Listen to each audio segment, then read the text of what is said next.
Bismillahirrahmanirrahim. Assalamualaikum warahmatullahi wabarakatuh.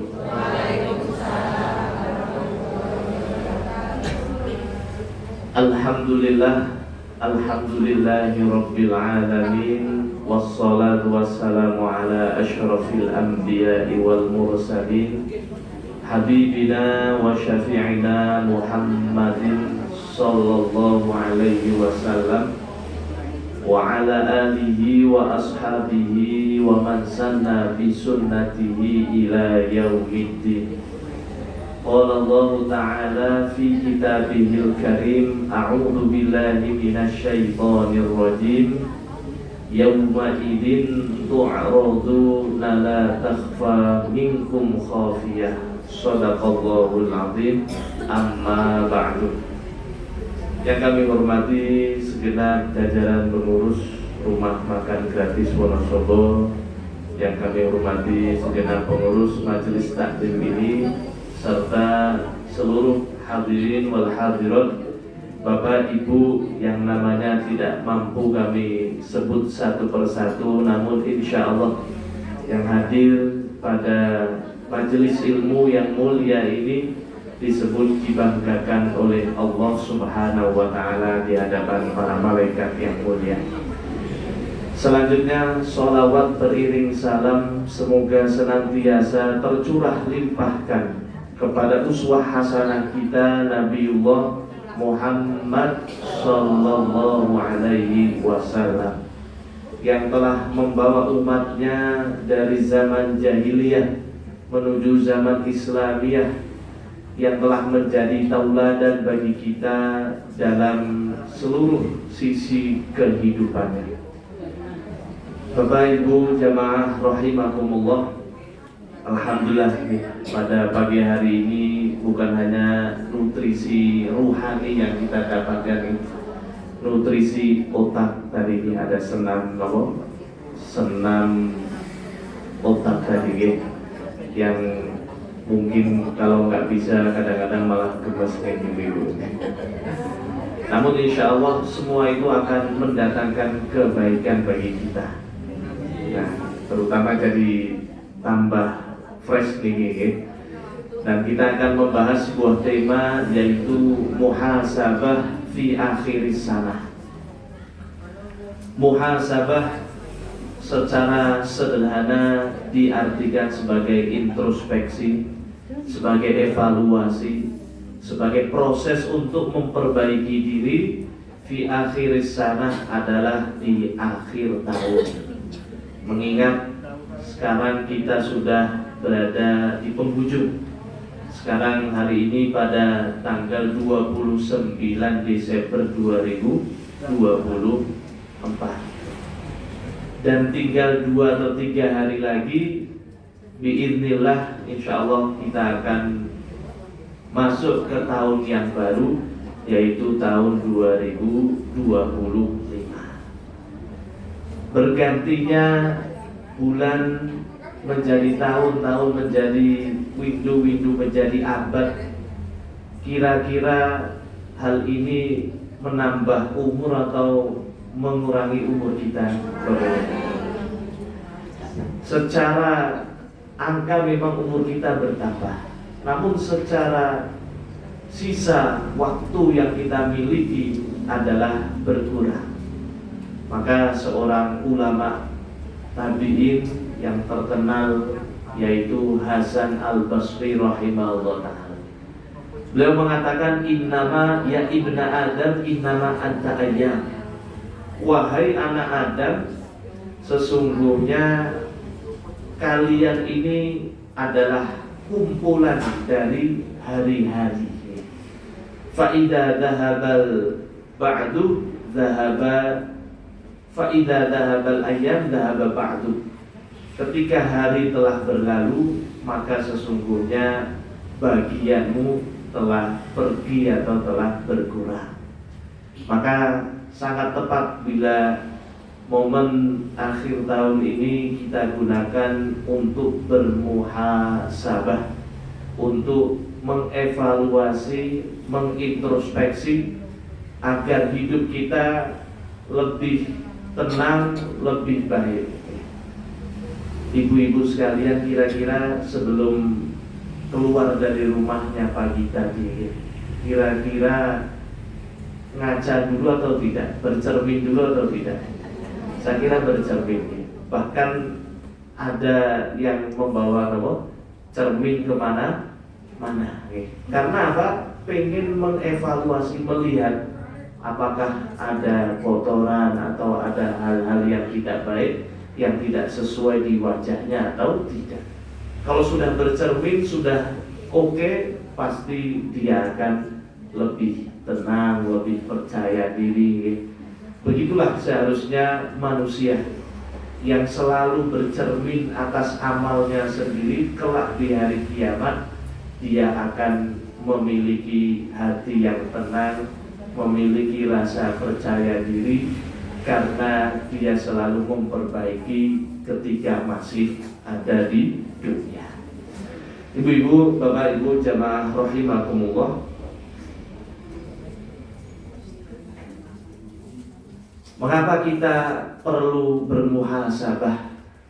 Alasan yang pertama, dan ini adalah alasan yang paling penting, karena kita mengakui setiap manusia memiliki salah dan dosa. Dalam hadis yang diriwayatkan oleh Imam At-Tirmidzi nomor 2499, Nabi SAW bersabda, kullu ibni Adam khotta'un. Setiap anak Adam memiliki kesalahan. Wa khairul khotta'in, dan sebaik-baik orang yang bersalah at-tawwabin, yang selalu bertaubat, yang selalu memohon ampun kepada Allah Subhanahu wa ta'ala. Maka kalau kita merasa kita ini memiliki salah dan dosa, seharusnya kita selalu mengevaluasi diri kita. Karena dalam hadis yang diriwayatkan oleh Imam Ibnu Majah, Nabi SAW bersabda, an-nadamu taubatun, yang artinya penyesalan itu adalah taubat. Atau dengan kata lain, seseorang tidak mungkin bisa bertaubat kecuali dia menyesali dosa dan kesalahannya. Selanjutnya, seseorang tidak mungkin bisa menyesal kecuali dia menyadari kesalahannya. Orang tidak mau bertaubat karena tidak sadar kalau dirinya itu berdosa. Kemudian orang tidak bisa sadar kecuali dia merenung atau bermuhasabah, melihat amal-amal yang telah dilakukannya. Maka dengan kita bermuhasabah, kita akan menyadari betapa banyak kesalahan yang kita miliki. Bahkan dari ujung kepala sampai ujung kaki, semua ada dosa yang pernah kita lakukan.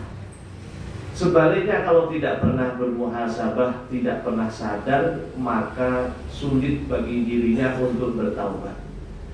Seorang ulama mengatakan, dosa yang paling besar adalah ketika seorang pendosa tidak merasa berdosa. Karena ketika tidak merasa berdosa, tidak ada keinginan untuk bertaubat atau ingin untuk memohon ampun kepada Allah Subhanahu wa ta'ala. Sebaliknya, ketika kita merasa berdosa, kita merenung, bertafakur apa ucapan yang telah kita ucapkan mulai dari pagi tadi, mungkin mulai dari kita lahir sampai sekarang, berapa banyak ucapan yang mengandung dosa yang telah terucap dari lisan.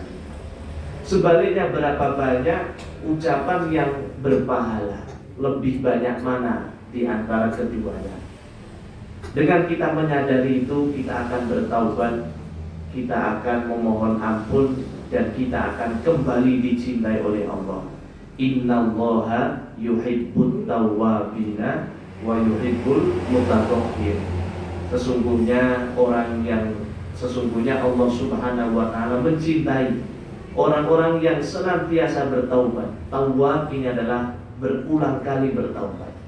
Itu menandakan bahwa kita ini berulang kali melakukan kesalahan, namun jangan pernah berhenti untuk bertaubat. Kalau kita mau merenung, mengapa kita tidak bisa menangis ketika sedang sholat? Mengapa kita tidak tersentuh hatinya ketika mendengar firman-firman Allah Subhanahu wa ta'ala? Mengapa hubungan kita dengan orang tua, dengan keluarga, dengan tetangga atau dengan teman dekat kita rusak atau bertambah jauh? Mengapa rezeki kita kadangkala seret bahkan terlilit dengan banyak hutang? Maka salah satu sebab utama dari semua itu adalah dosa-dosa yang telah kita lakukan. Kenapa ada orang yang sedikit dosanya sehingga dia mampu menangis ketika sedang mendirikan sholat? Dia mampu tersentuh hatinya ketika mendengar firman Allah. Dia mampu berhubungan baik dengan kedua orang tuanya, dengan keluarganya, dengan tetangganya, dengan teman dekatnya, padahal kondisinya sangat-sangat sederhana. Maka sudah waktunya di akhir tahun ini menjadi momen bagi kita untuk bermuhasabah atau mengevaluasi dosa-dosa kita, agar kita kembali dekat dengan Allah, dekat dengan kedua orang tua kita, dekat dengan kerabat kita, dekat dengan teman kita, mudah memaafkan, jauh dari sifat pemarah dan pendendam, karena semua itu bersih dari dosa-dosa. Kalau kita masih sulit untuk memaafkan, masih mudah marah, mudah dendam, mudah merusak hubungan dengan orang-orang yang ada di sekitar kita, itu sudah menjadi tanda utama bahwa kita masih banyak dosanya. Hadirin wa hadirat rahimakumullah.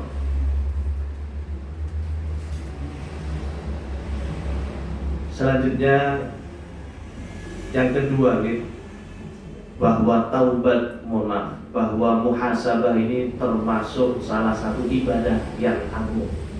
Karena hal ini langsung diperintahkan oleh Allah Subhanahu wa ta'ala di dalam firman-Nya, Quran surah Al-Hasyr ayat 18. A'udzu billahi minasyaitonir rajim. Ya ayyuhalladzina amanu, wahai orang-orang yang beriman.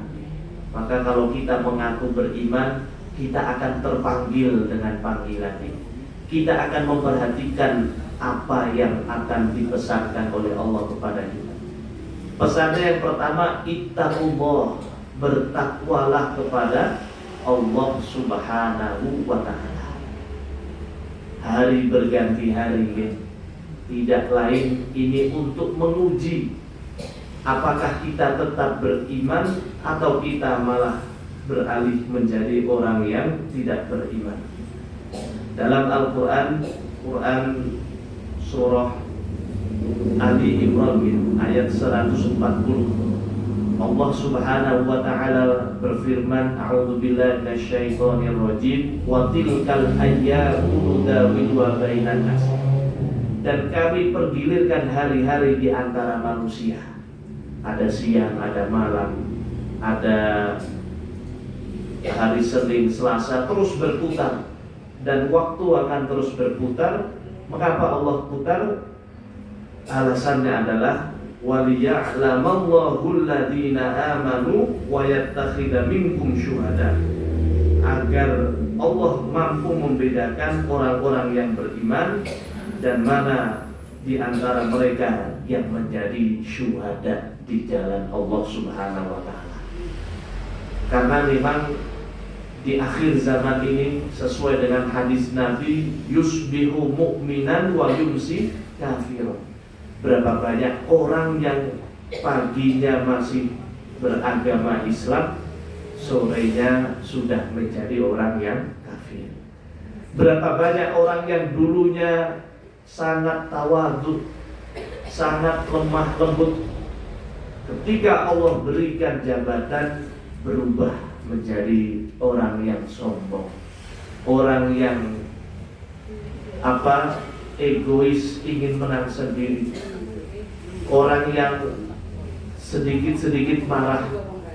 Karena itulah sunnatullah, Allah pergilirkan keadaan yang satu ke keadaan yang lainnya, hari yang satu ke hari yang lainnya, untuk menguji apakah kita masih tetap dalam keimanan dan keislaman atau kita berubah sesuai dengan perubahan zaman tadi.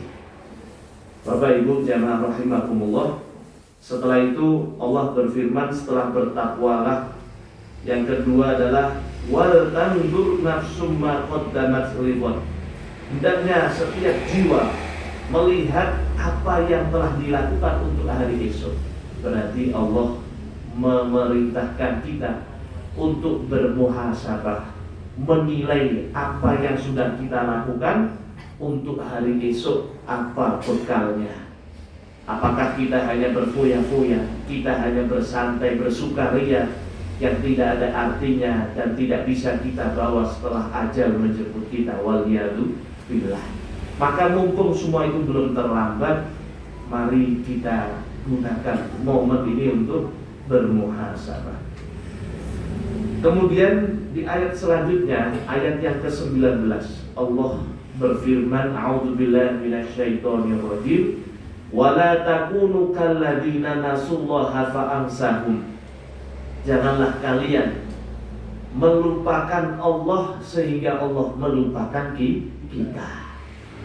Seringkali kalau dalam keadaan musibah, dalam keadaan sulit, dalam keadaan sempit, kita ingat Allah. Namun kalau sudah diberi nikmat, diberi sehat, diberi rizki, diberi kelapangan, lupa untuk bersyukur kepada Allah, lupa untuk menggunakan nikmat tadi untuk menyembah kepada Allah, padahal itu fungsi utama kita. Ketika kita mampu meraih kesuksesan, mampu melakukan suatu ibadah, kita lupa untuk mengucapkan alhamdulillah. Maka ini yang menjadi evaluasi bagi kita. Kalau kita sering memperhatikan sholat, memperhatikan ibadah, kita selalu mengingat Allah, maka Allah pun akan selalu mengingat dan memperhatikan kita dalam kondisi apapun. Namun kalau kita sering menunda sholat, bahkan meninggalkan sholat, maka jangan salahkan bila Allah pun menunda doa-doa kita, menunda rizki yang telah Allah takdirkan kepada kita, atau bahkan Allah membiarkan kita dalam kesulitan dan dalam keterpurukan, waliyadu billah.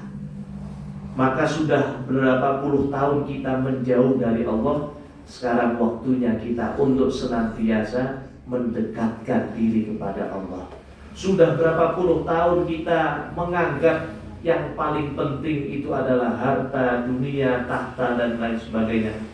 Padahal yang paling penting dalam hidup ini adalah Allah Subhanahu wa ta'ala. Hadirin wal hadirat rahimakumullah, selain muhasabah itu diperintahkan langsung oleh Allah, muhasabah juga dijelaskan oleh baginda Nabi SAW sebagai suatu amalan orang-orang yang cerdas, orang-orang yang istimewa. Sebagaimana dalam hadis yang diriwayatkan oleh Imam At-Tirmidzi, beliau bersabda, al-kayyisu man dana nafsah wa amila lima ba'dal maut. Orang yang cerdas adalah orang yang mampu mengontrol hawa nafsunya. yang mampu menahan hawa nafsunya dari perbuatan-perbuatan yang dimurkai Allah, dan dia selalu melakukan hal-hal, amalan-amalan yang mampu menjadi bekal untuk hari kiamat, untuk hari setelah dia meninggalkan dunia yang tidak membawa apa-apa kecuali dua helai kain kafan. Dalam Quran surah Al-Mulk ayat 2 sering kita mendengar A'udzubillahi minasyaitonirrajim alladzi khalaqal mauta. Dialah Allah Subhanahu wa taala yang telah menciptakan khalaqal mauta wal hayata, menciptakan mati dan hidup, liyabluwakum ayyukum ahsanu amala, untuk menguji siapa yang paling baik amalannya. Maka belum tentu yang menjadi presiden, yang menjadi pejabat, yang menjadi saudagar kaya raya itu menjadi tinggi derajatnya di sisi Allah, belum tentu. Karena yang paling menentukan adalah apakah jabatan kondisinya tadi mampu mengantarkan kepada ahsanu amala atau tidak. Kalau dia menjadi seorang pedagang yang jujur, dia menjadi seorang guru, menjadi guru yang baik, menjadi seorang istri yang paling baik bagi suaminya, menjadi seorang ibu yang paling sesuai menurut ketentuan agamanya, menjadi seorang ibu rumah tangga, menjadi seorang wanita yang berkarir dengan baik tanpa harus melanggar syariat Allah Subhanahu wa taala. Namun kalau kita mendapatkan jabatan, kemudian jabatan malah menjadikan kita sombong, menjadikan kita lupa dengan orang-orang di sekitar kita, sehingga kalau tidak disapa kita tidak mau menyapa. Kalau tidak diberi karpet merah tidak mau datang. Ketika kesenggol sedikit langsung marah. Berarti jabatan tadi tidak membawa kita kepada ahsanu amalah wal iyadu billah. Maka orang yang cerdas, dia akan menjadikan apapun kondisinya. Kalau pedagang yang baik, seorang pelajar yang baik, seorang ibu yang baik, seorang istri yang baik, seorang ayah yang baik, itulah kondisi yang menjadikan dirinya menjadi ahsanu amalah. Hadirin wal hadirat rahimakumullah. Selanjutnya, tidak ada kesempurnaan takwa kecuali dengan selalu bermuhasabah. Sebagaimana seorang ulama yang bernama Imam Maimun bin Mihran, beliau mengatakan dalam sebuah kitabnya, Maimun bin Mihran, beliau mengatakan, la yakunul abdu taqiyan hatta yakunu li nafsihi asyaddu muhasabatan. Tidak mungkin seseorang bisa sempurna ketakwaannya sampai dia mampu menilai, mampu mengevaluasi dirinya sendiri lebih ketat, lebih teliti minasyariki li syarikihi, lebih teliti dari dia mengevaluasi, mengawasi teman usahanya, teman bisnisnya. Kalau kita sedang bersyarikat, bekerja sama dalam sebuah bisnis dengan seseorang atau beberapa orang, pasti kita akan mengawasi dengan sebaik mungkin agar tidak terjadi kerugian, tidak jadi penipuan atau tidak terjadi penipuan. Maka seharusnya ketika kita mengevaluasi, mengawasi diri kita, kita harus lebih ketat lagi dibanding kita mengevaluasi orang lain. Kemudian seorang ulama yang lain mengatakan innat taqiyya asyaddu muhasabatan li nafsihi min sultanin asi wa min syarikin syahihin. Sesungguhnya orang yang bertakwa itu akan lebih mengevaluasi dirinya sendiri dibanding dia mengevaluasi seorang pemimpin yang zalim, pemimpin yang banyak dosanya. Kalau kita melihat kebijakan pemerintah, kadangkala pemerintah yang jauh di sana saja kita bisa mendengar, bisa mengetahuinya dengan jelas. Namun mengapa kesalahan yang ada pada diri sendiri yang kita bawa kemana-mana justru malah seringkali tidak tampak atau tidak terlihat? Maka pepatah mengatakan gajah di pelupuk mata tidak tampak, sedangkan semut di seberang samudra nampak. Inilah manusia. Kalau kesalahan orang lain sekecil apapun pasti tampak. Namun kalau kesalahan sendiri yang besar justru tidak menyadari atau tidak mengetahui. Inilah pentingnya kita untuk bermuhasabah, mengevaluasi diri kita sendiri. Dalam kitab Al-Fawaid halaman 80, seorang ulama yang bernama Syekh Muhammad bin Shalih Utsaimin mengatakan, man arafa nafsahu ishtaghala bi islahiha an uyubin nas.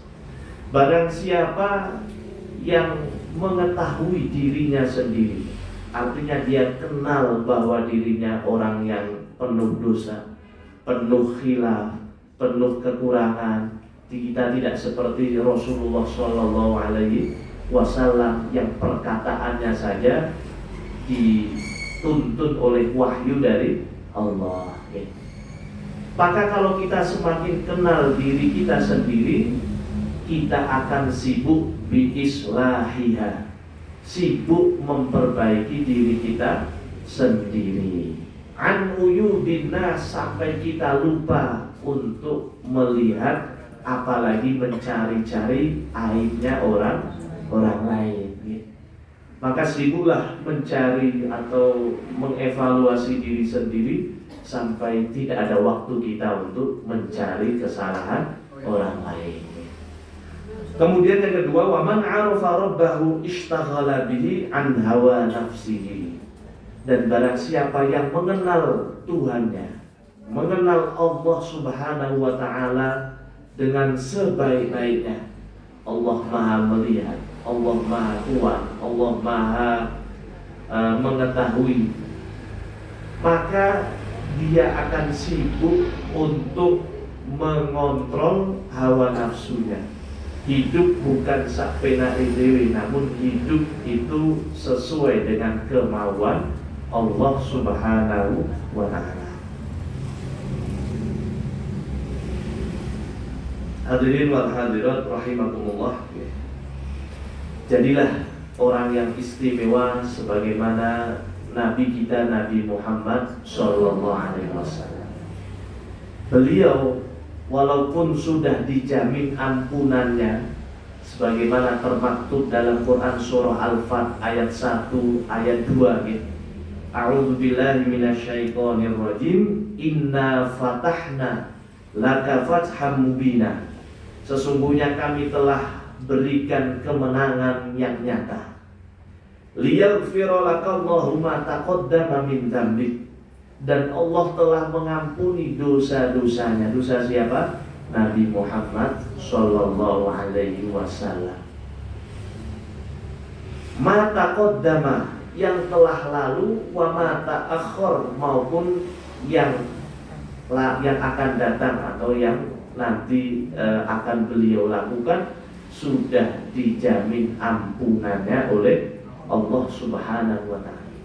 Namun beliau dalam satu hari istighfarnya, taubatnya tidak kurang dari 70 kali. Dalam hadis yang sahih, hadis yang diriwayatkan oleh Imam Bukhari, Nabi Shallallahu Alaihi Wasallam bersabda, "Wallahi, demi Allah, la astaghfirullah wa atubu ilaih.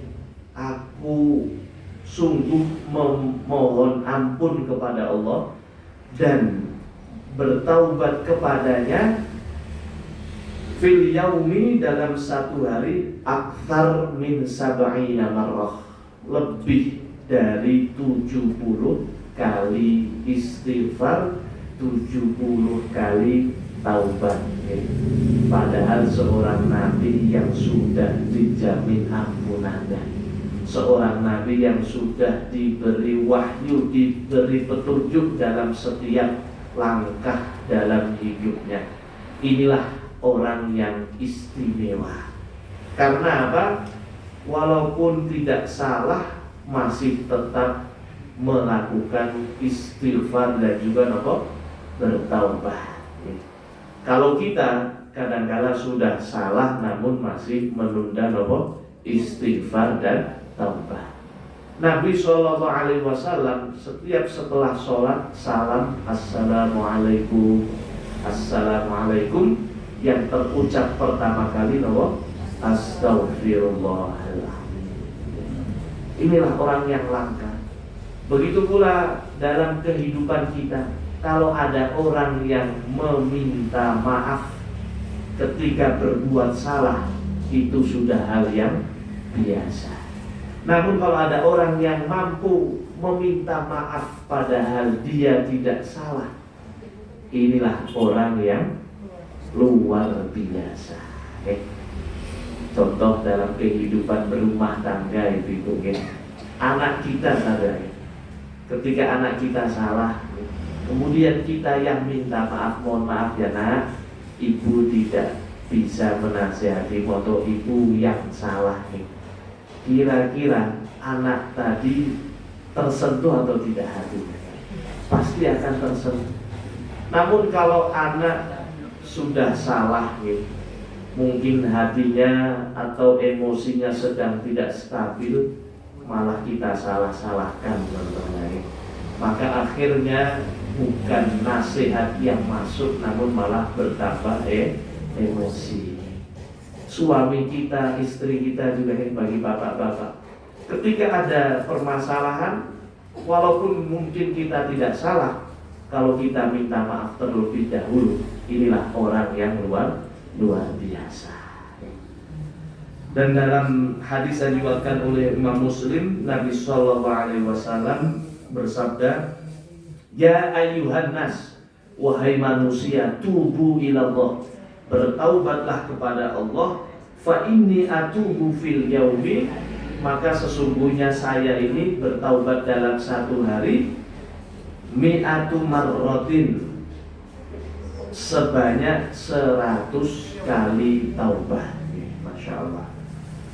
Dalam sebuah riwayat pernah dikisahkan Nabi Shallallahu Alaihi Wasallam tidak bisa tidur suatu malam.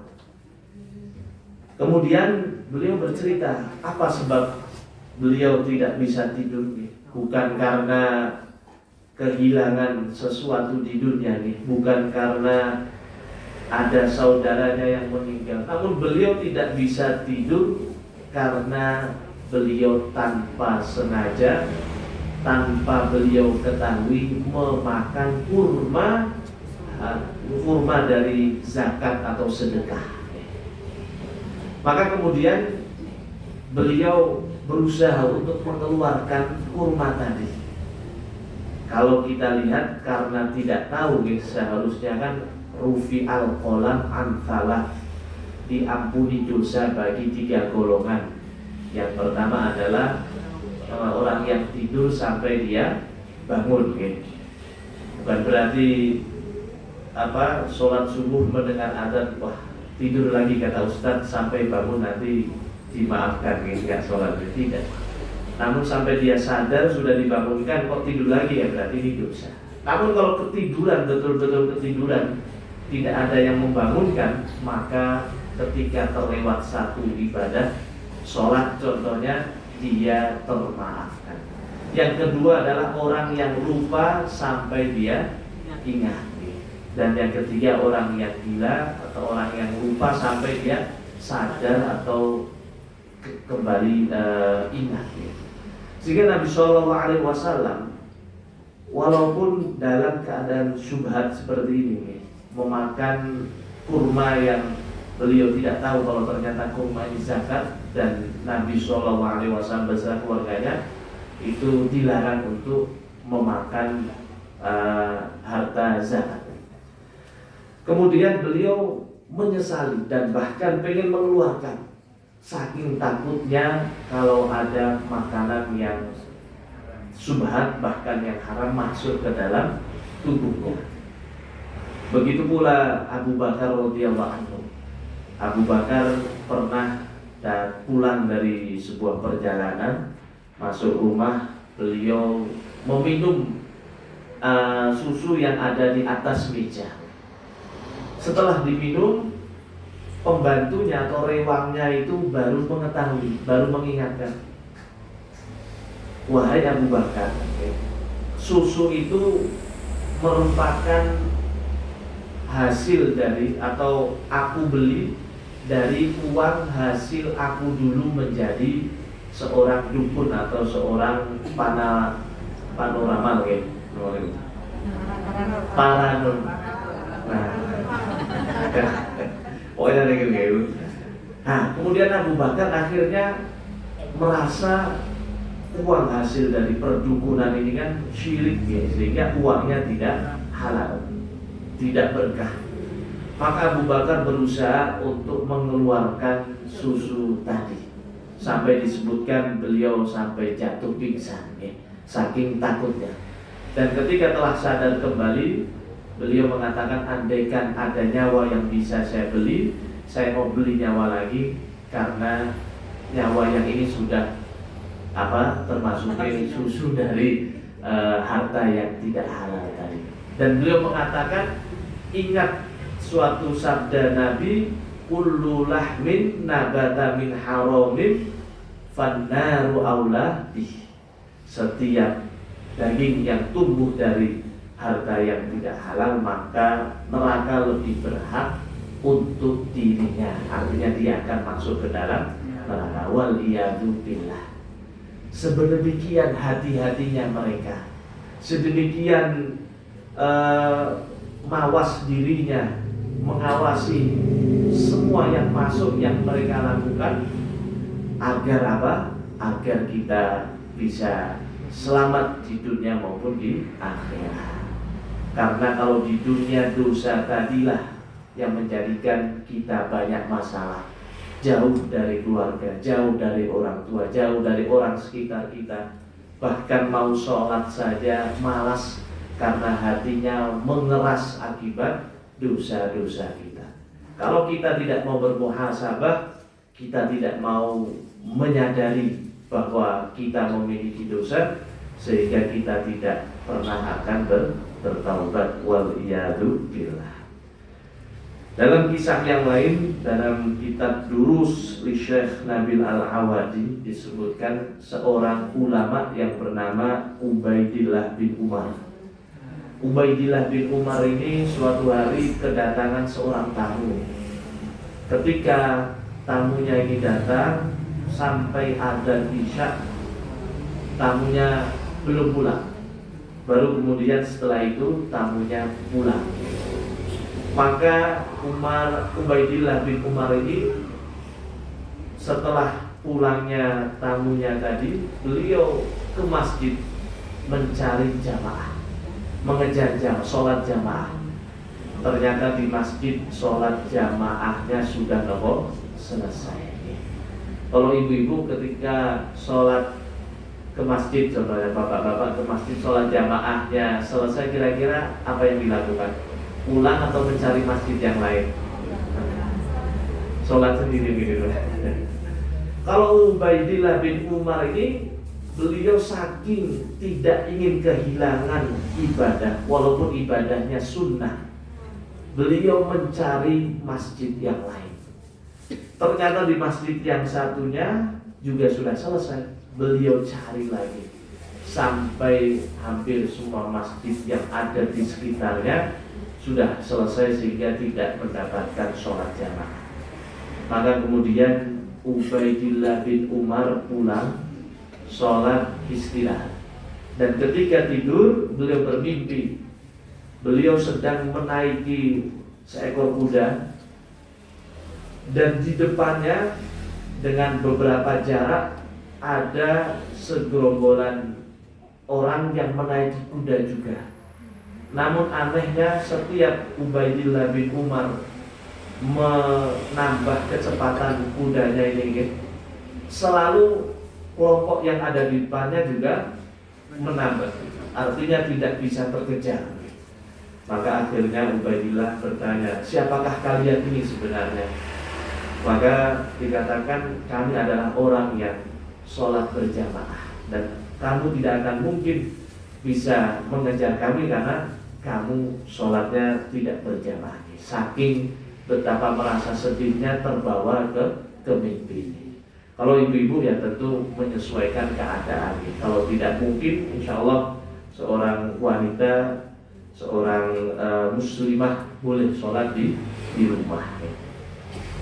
Kemudian yang lain kisah dari Abu Hatim Al-Aqsam. Abu Hatim Al-Aqsam juga sama. Suatu hari ketiduran untuk melaksanakan sholat asar berjamaah.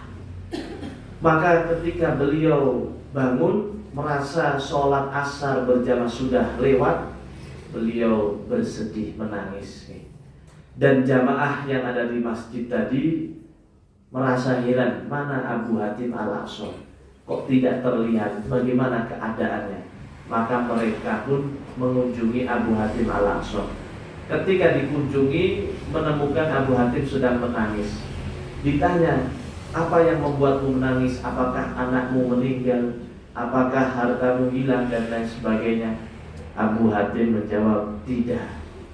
Sungguh aku kehilangan sholat asar berjamaah jauh lebih sedih dibanding aku kehilangan anakku sendiri. Masya Allah.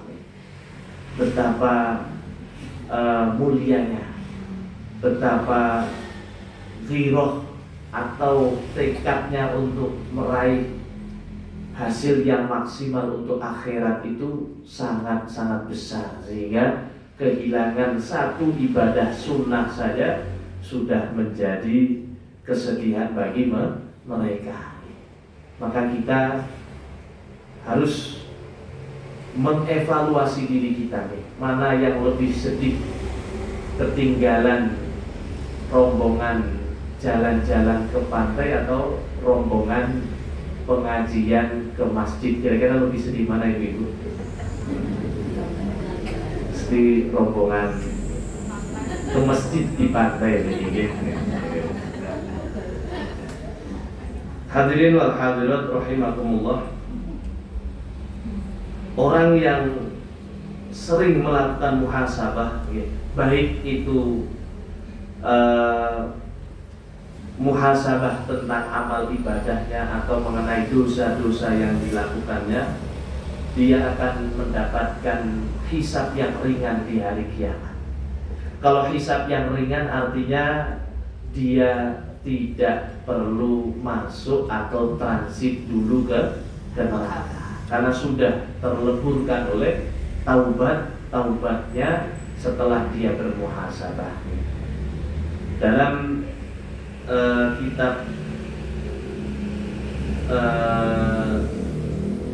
kitab Zuhud karya Imam Ahmad, dan juga kitab Muhasabatun Nafas karya Ibnu Abi Dunya, disebutkan atau dinukilkan sebuah athar. Athar ini adalah perkataan para sahabat. Kalau hadis adalah perkataan, perbuatan dan takrirnya Rasulullah. Kalau firman ya berarti merupakan kalam-kalam Allah Subhanahu. Namun kalau perkataan para sahabat diistilahkan sebagai athar.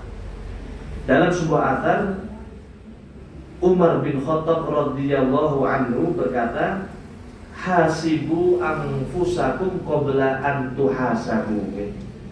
hisablah diri kalian sebelum kita hisab. Namun bapak-bapak jangan salah arti, salah tafsir.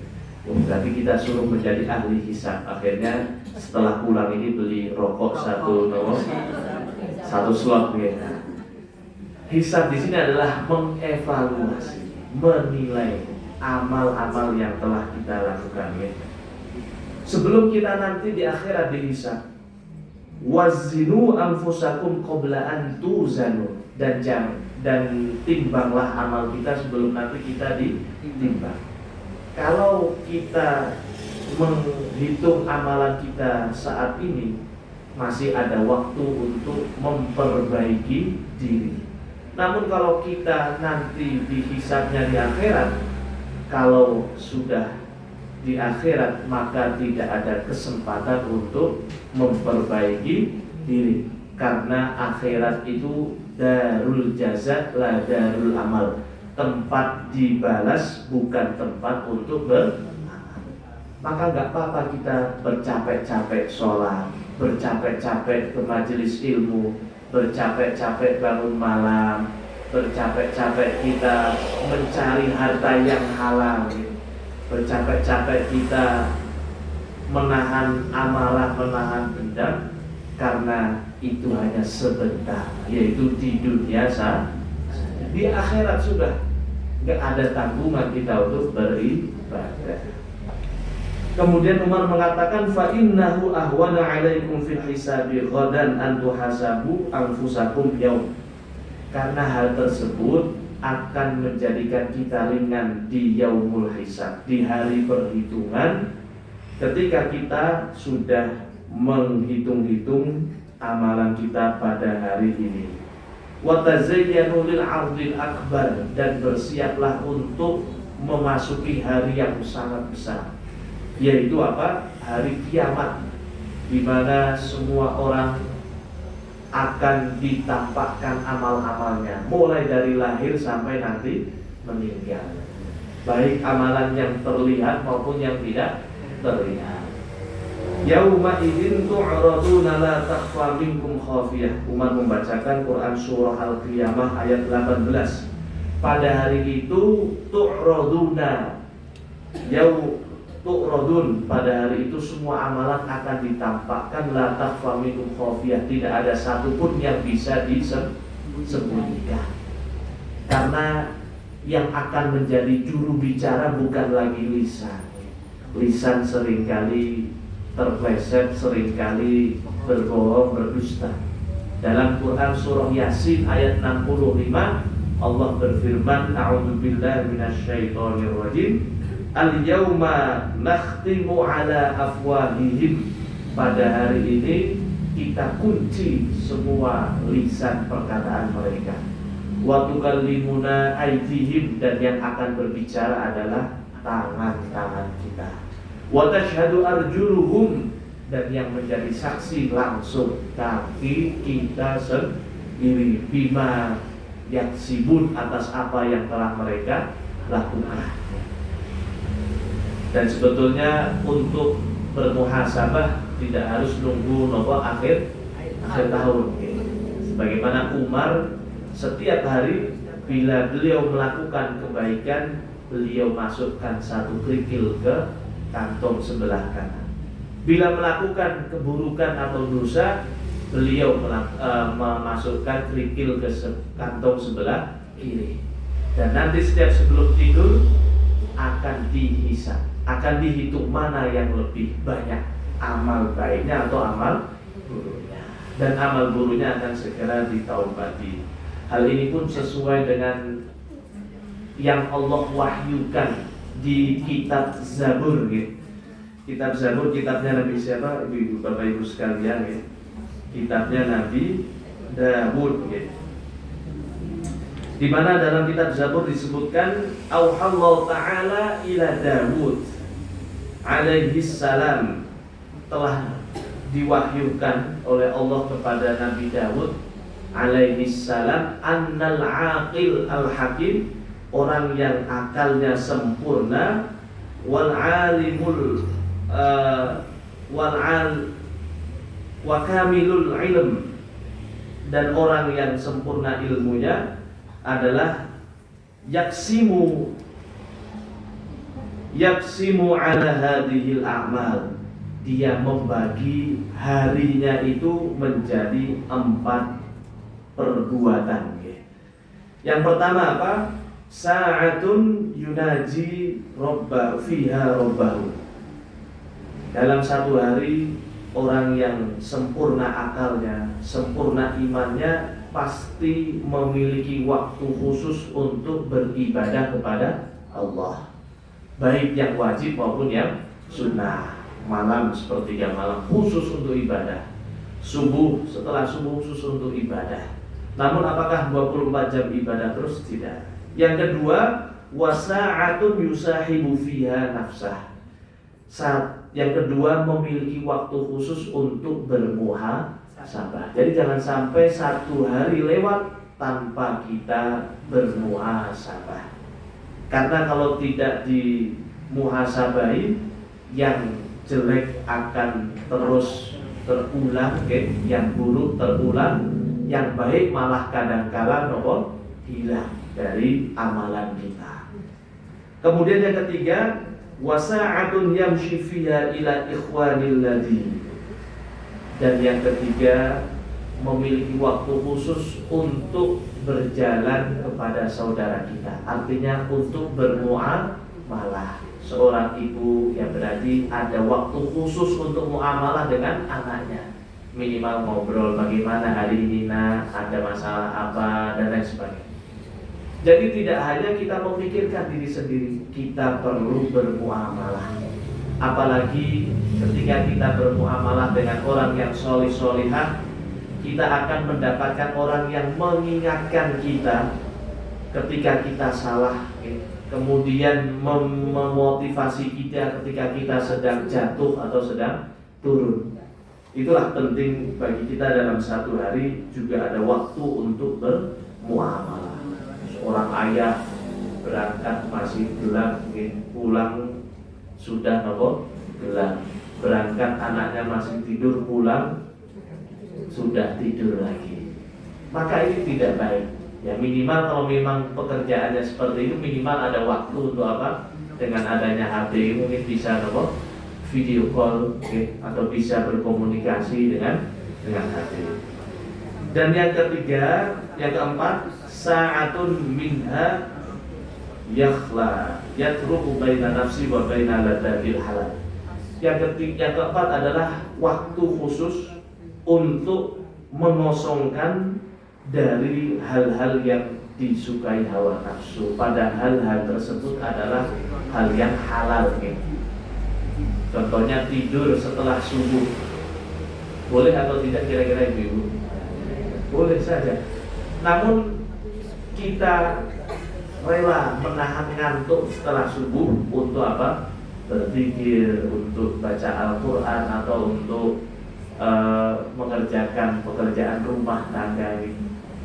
Atau ketika itu kita berpuasa. Puasa itu kan melatih kita menahan dari yang halal.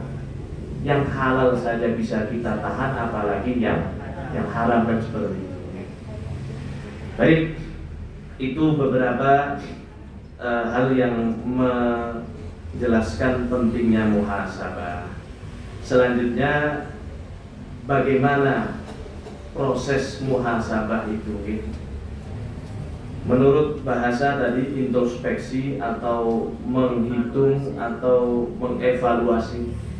Kalau menurut istilah dijelaskan oleh beberapa ulama, namun intinya sebetulnya ada tiga T, terrangkum dalam rumus 3T. T yang pertama apa? T yang pertama adalah teliti, meneliti amalan-amalan kita.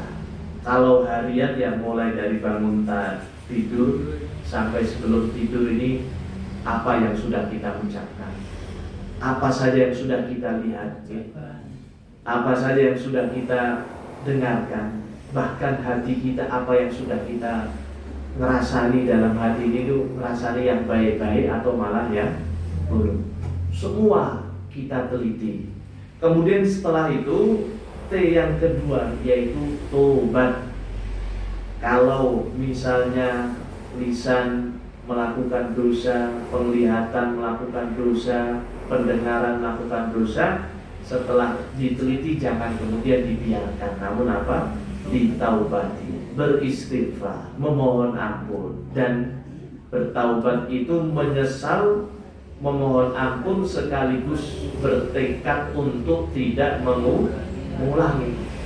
Kalau misalnya setelah tobat mengulangi, nanti namanya tobat tobat setelah tobat kumat lagi waliyadzubillah. Dan yang ketiga apa? Setelah kita tobat, puncak dari kita muhasabah adalah taat, selalu mentaati perintah Allah dan menjauhi larangan Allah. Kadang kita tidak melakukan dosa, betul. Namun kadangkala kita meninggalkan apa yang diperintahkan oleh Allah sehingga kita menjadi berdosa. Sehingga taat itu mentaati seluruh perintahnya dan menjauhi seluruh larangannya. Hal ini sesuai dengan penjelasan seorang ulama dalam kitab Tuhfatul Ahwadhi. Disebutkan al-muhasabatu hiya, muhasabah adalah hasabaha wa adallaha wasta'badaha, yaitu mengevaluasi, meneliti, menilai. Wa adallaha, menghinakan diri, wasta'badaha, menghambakan diri, wa qaharoha, menundukkan, tunduk, hatta sorot muti'atan munqadatan, sehingga kita menjadi orang yang taat dan selalu tunduk patuh kepada Allah Subhanahu wa ta'ala. Kalau kata orang qari dalam kitab Mirqatul Mafatih, disebutkan al-muhasabah, ya, muhasabah adalah hasaba a'malaha wa ahwalaha, mengevaluasi perbuatannya. Kedua, mengevaluasi kondisinya, wa aqwalaha, perkataannya, fid dunya, di dunia ini. Kalau kita menemukan suatu amalan, kita bisa sholat tahajud, bisa sholat subuh berjamaah, sholat syuruk, kemudian kita evaluasi juga apakah amalan tadi kita lakukan dengan ikhlas atau tidak, riya atau sum'ah. Kadangkala amalan kita memang tidak riya karena tidak ada orang yang ada di sekitar kita, namun kita muncul rasa ujub, bangga dengan amal kita. Ini juga termasuk dosa hati, dosa besar juga. Sehingga bukan hanya dosa yang harus kita evaluasi, amalan juga harus kita evaluasi. Kemudian apa kata ulama ini? Fa in kanat khairan hamidallahu ta'ala. Kalau misalnya amalan tadi itu baik, maka dia akan memuji siapa? Allah. Wa in kanat syarran taba minha. Kalau misalnya perbuatannya itu buruk, maka dia akan bertaubat. Wastadraka ma fata qabla ayyuhasibu fil 'uqbah. Dan kemudian dia mengejar sesuatu yang telah luput darinya, mengganti dengan yang lebih baik, sebelum dirinya dihisab di hari akhirat. Baik, ini cara atau kita itu bermuhasabah menurut beberapa penjelasan para ulama.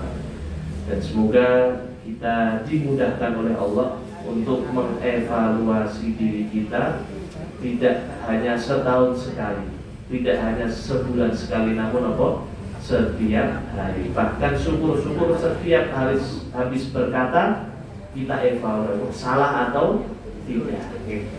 Ibu-ibu saja kalau misalnya bercermin mengevaluasi wajahnya sehari berapa kali ibu-ibu? Tidak terhitung ya. Seharusnya mengevaluasi diri terus lebih tidak terhitung. Itu yang bisa kami sampaikan dari awal sampai akhir. Bila ada kata yang kurang berkenan, kami mohon maaf sebesar-besarnya. Bila ada kebaikan, itu datang dari Allah Subhanahu wa ta'ala. Usikum wa iyaya nafsi bitaqwallah faqad fazal muttaqun. Wabillahi taufiq wal hidayah. Wassalamualaikum warahmatullahi wabarakatuh.